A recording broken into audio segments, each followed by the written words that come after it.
my channel. I hope you all are well. So Bali is now finally open for tourists after 2 long years. So now you're able to travel to Bali without having to, quarantine yourself or isolate yourself or anything like that. So I am in Bali right now, and I planned a short trip here for 6 days, but then ended up extending it for another 10 days. So yeah, I'm here for about 2 weeks. So in today's video, I'm going to tell you everything about how I planned my trip from Sydney to Bali, including the flight tickets, my hotel, my everyday expenses, and pretty much everything. So I hope this helps if you are someone who's planning for a trip to Bali sometime soon. So let's get started.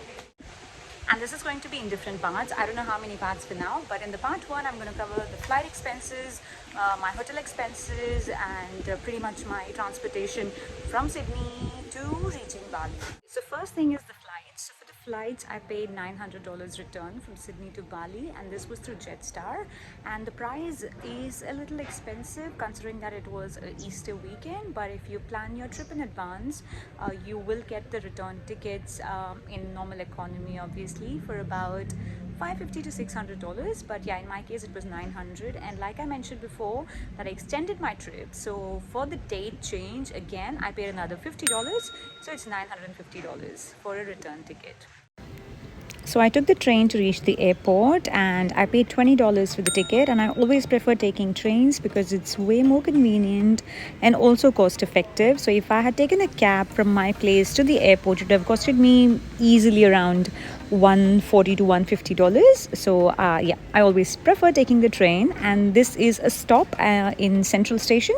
So I need to change at Central and then take a direct train to the airport. So in total, it takes like about an hour 15 minutes to reach the international airport. So reached the airport, and we came a little early because it was crazy busy at the airports, and it took us like almost 2.5 hours to check in our bags and just get the boarding passes.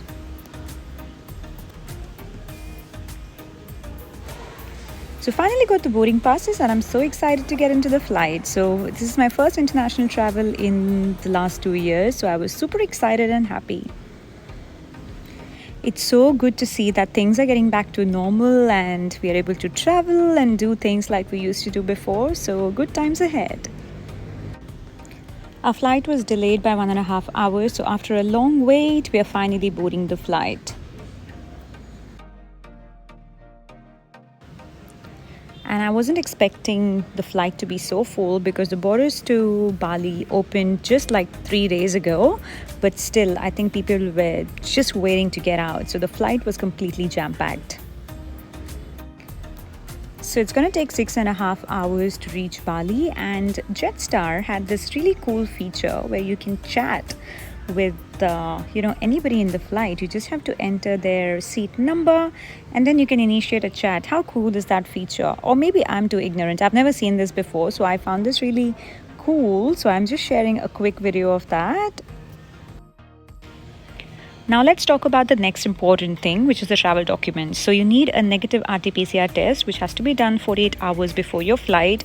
Second thing is you need to have a travel insurance for the number of days that you're going to stay in Bali.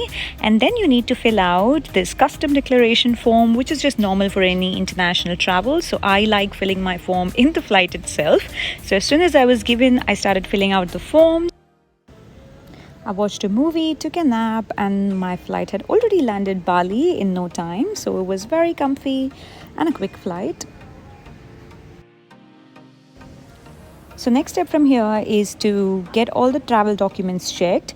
So there was this big queue, and we were just, made to sit in this area. And as we progressed in the queue, we went to the counter, showed all the documents, which is again your RT-PCR test, the travel insurance document, the travel declaration form, and obviously the passport.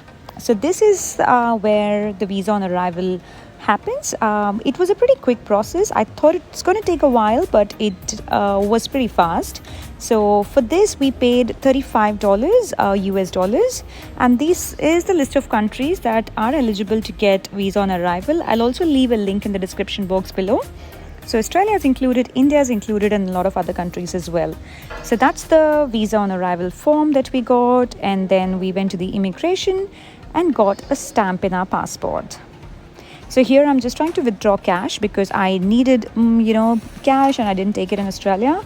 So my card allows me to just withdraw cash from anywhere pretty much. So here I am taking $2.5 million, which equals to $250. So finally exiting the airport now, and I had booked a driver for pickup from the airport to my hotel, and I booked this driver through booking.com, and I paid $10 online for the pickup. So here I am just looking for the driver, and good thing is that he arrived on time. Hello. And was really nice and helpful. Hi. Good, how are you? Heading to the hotel now, and I booked a hotel in Kuta, which is like 15 minutes from the airport, because I knew I was landing very late.